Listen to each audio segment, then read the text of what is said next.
Hello दोस्तों, आपने धीरूभाई अंबानी के बारे में तो सुना ही होगा। आज हम जानेंगे कैसे गुजरात के एक छोटे से गांव में जन्मे व्यक्ति ने, जो अपनी स्कूली शिक्षा भी पूरी नहीं कर पाया था, उसने रिलायंस का साम्राज्य बनाया। धीरूभाई की कहानी हर स्टूडेंट और प्रोफेशनल को सीखने के लिए कुछ न कुछ देती है। धीरजलाल हीरालाल अंबानी का जन्म दिसंबर 28, 1932 को गुजरात के जूनागढ़ जिले के छोटे से गांव चोरवाड़ में हुआ था। उनके पिता गोवर्धन भाई अंबानी एक शिक्षक थे और माता जमुनाबेन एक गृहिणी थी। धीरूभाई के 4 भाई बहन और थे। एक बड़ा परिवार होने और एकमात्र अर्निंग मेंबर होने के कारण घर में आर्थिक तंगी रहती थी, जिसकी वजह से उन्हें अपनी स्कूली शिक्षा बीच में ही छोड़ देनी पड़ी। शुरुआती दिनों में धीरूभाई ने छोटे मोटे कामों में हाथ आजमाना शुरू कर दिया, जिससे घर पर थोड़ी फाइनेंशियल हेल्प हो जाया करती थी। फल, नाश्ता, पकोड़े आदि बेचने के कुछ छोटे मोटे प्रयासों के बाद उन्होंने अपने पिता की सलाह पर नौकरी के लिए यमन देश जाना स्वीकार कर लिया। धीरूभाई के बड़े भाई रमणीक पहले से ही यमन में नौकरी कर रहे थे। उनकी मदद से धीरूभाई ने यमन में महज 300 रुपए प्रति माह के वेतन से शेल कंपनी के पेट्रोल पंप पर नौकरी की शुरुआत की और 2 सालों में अपनी काबिलियत के बल पे वो मैनेजर पद तक पहुंच गए। लेकिन धीरूभाई का सपना और मन तो खुद का बिजनेस करने का था। जब धीरूभाई शेल कंपनी में अपनी सेवाएं दे रहे थे, तो वहां काम करने वाले कर्मचारियों के लिए चाय 25 पैसे में मिला करती थी। लेकिन धीरूभाई पास ही के एक बड़े होटल में चाय पीने जाते थे, जहां चाय की कीमत 1 रुपया थी। जब उनसे ऐसा करने का कारण पूछा गया, तो उन्होंने बताया, उस होटल में बड़े व्यापारी आते हैं और बिजनेस के बारे में बातें करते हैं। मैं बिजनेस की बारीकियों को समझने के लिए, उन्हें सुनने के लिए ही वहां जाता हूँ। धीरूभाई कहते थे, बड़ा सोचिए, जल्दी सोचिए और आगे की सोचिए।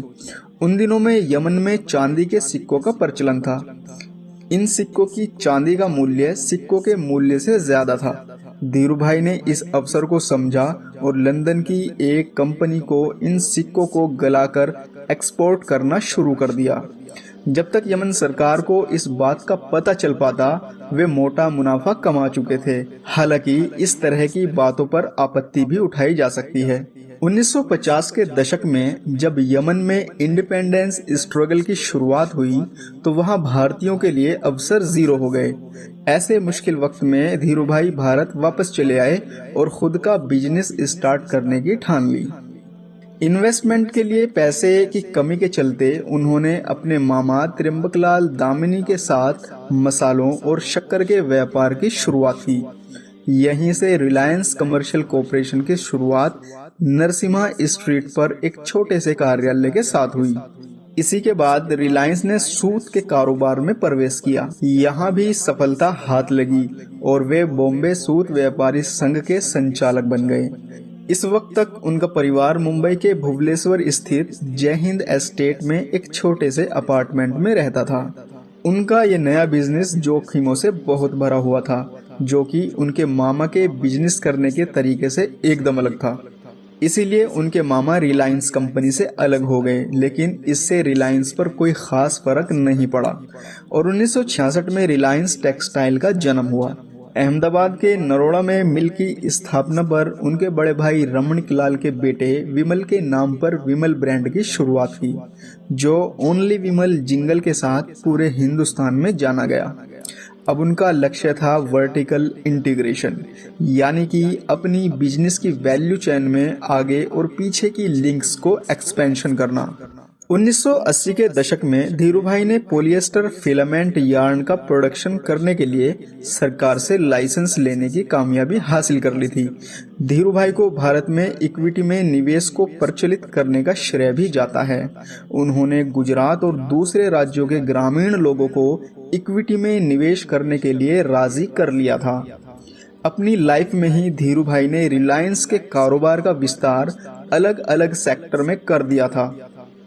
इसमें petrochemical, telecom, information technology, energy, electricity, textile और पूंजी बाजार शामिल हैं। धीरूभाई का करियर 1970 और 1980 की गवर्नमेंट कंट्रोल्ड इकोनॉमी के दौरान रहा। लेकिन उनके दोनों बेटों ने 1991 के बाद फ्री इकोनॉमी की पॉलिसी के चलते निर्मित मौकों का पूरा उपयोग किया।